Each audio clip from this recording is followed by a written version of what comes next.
Those of you watching my channel no doubt have noticed that I have a great affinity for Buddhist art.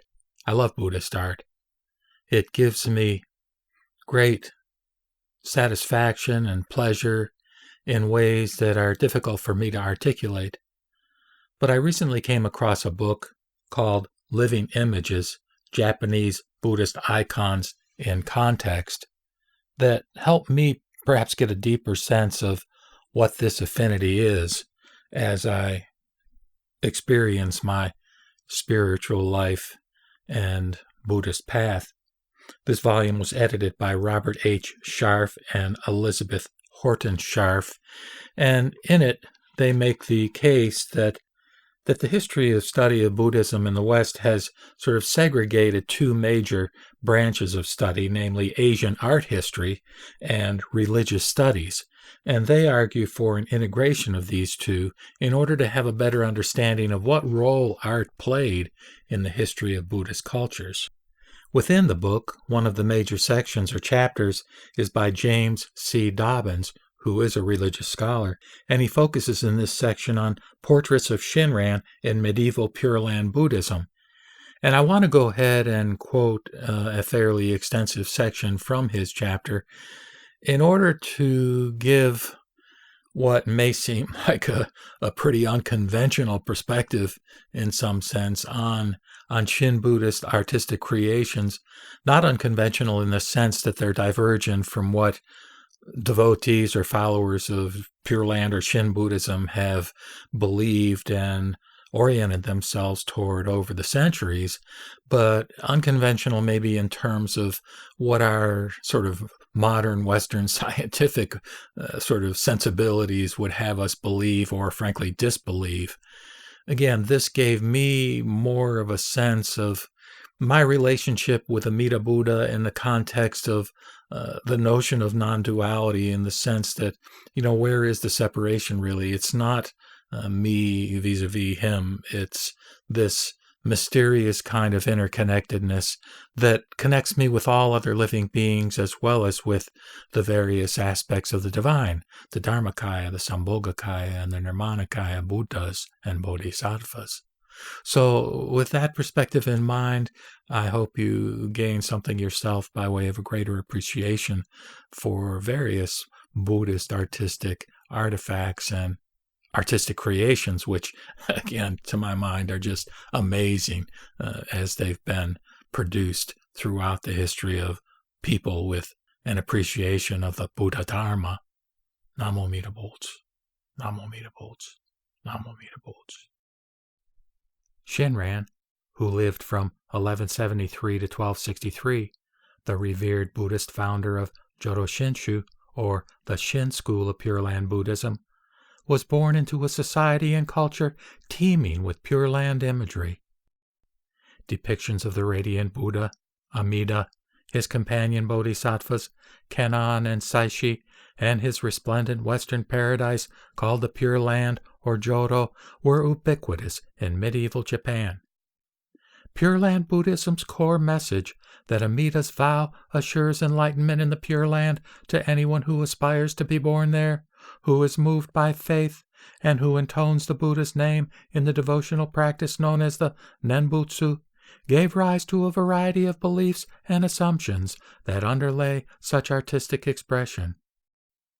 The Shin school, as heir to these Pure Land themes, developed its own emphases, which in turn affected its own iconographic traditions. Compared to his master Honen, who lived from 1133 to 1212, Shinran placed greater stress on the inner religious life of the person, that is, on the state of faith, than on the outer religious practices. He regarded the fulfillment of Amida's vow as occurring not simply at death when one attains enlightenment in the Pure Land, but also in this life within the liberating state of faith. Hence, there is a stronger emphasis in Shin Buddhism on the fullness of religious meaning in the present life than on the eschatological expectation of salvation in the next.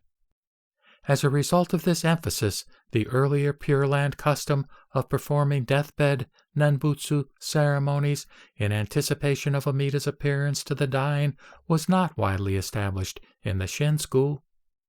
And as a consequence, the so-called Reigo paintings depicting Amita coming to usher the dying person into the Pure Land, a genre typically associated with such ceremonies, never became prominent. In spite of Pure Land Buddhism's mythic and visual richness, Shin Buddhism has the reputation of being somewhat restrained iconographically.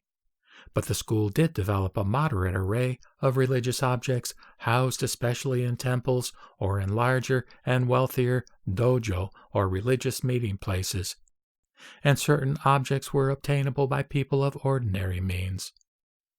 Among the religious treasures of Shin Buddhism were paintings and sculptures of Amita Buddha, calligraphed inscriptions of the Nenbutsu, illustrations of sacred biographies, and portraits of Shin Buddhist patriarchs.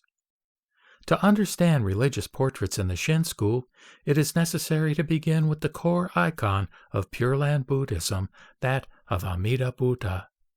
In modern culture, icons are generally viewed as precious objects of veneration that are set apart from the mundane world, often via unusual measures.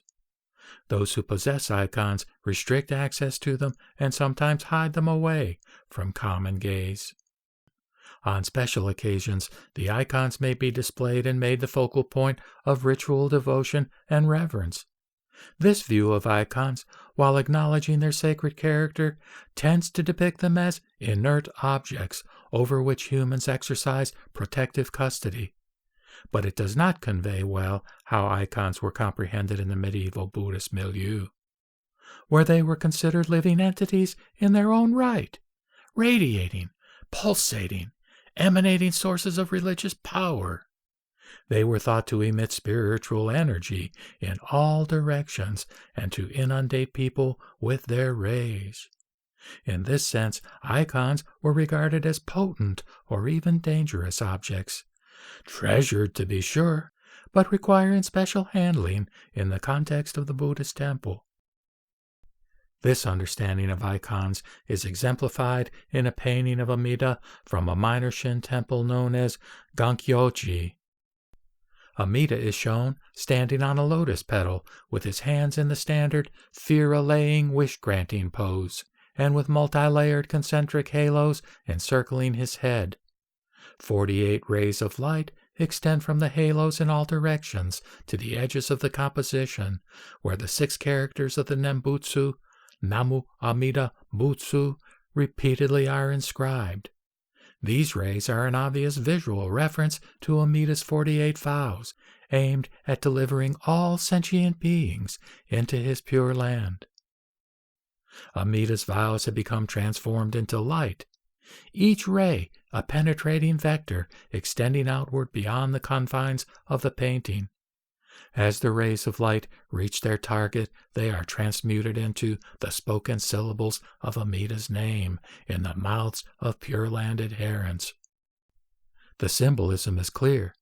The icon represents the movement of Amita's power from center to periphery and its transformation into the saving practice of the Nenbutsu. Amita is thus seen as an active agent, constantly irradiating sentient beings with light and compassion, rather than as a static center of holiness.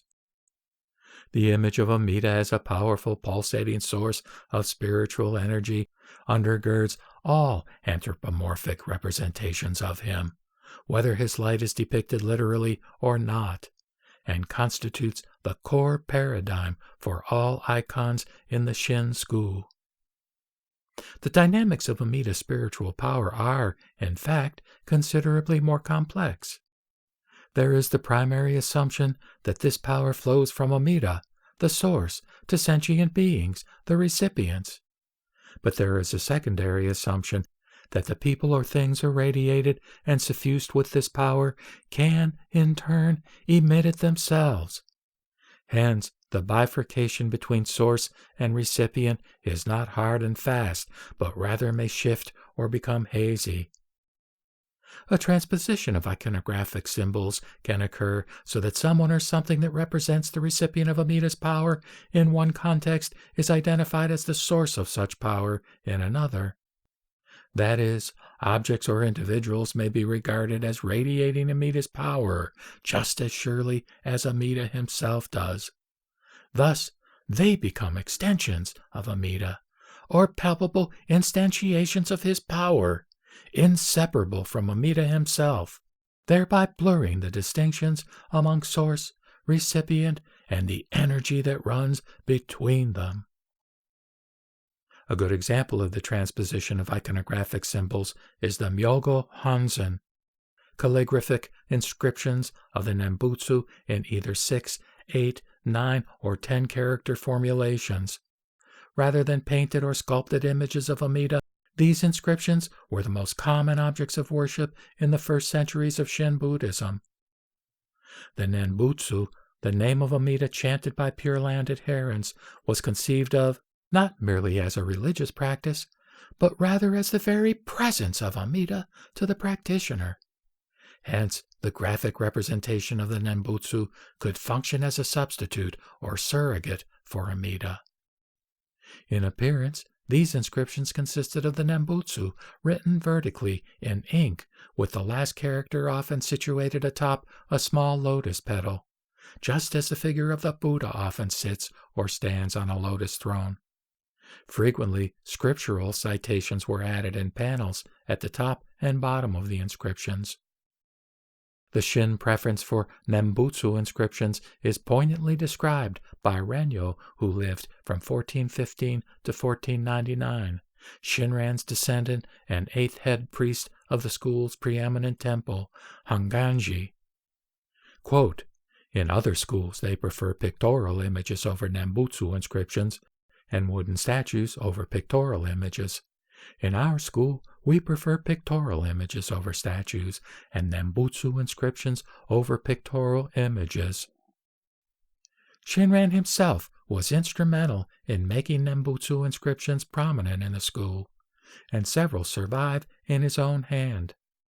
Shinran promoted these inscriptions because he considered the Nenbutsu to be the perfect manifestation of Amita in the world.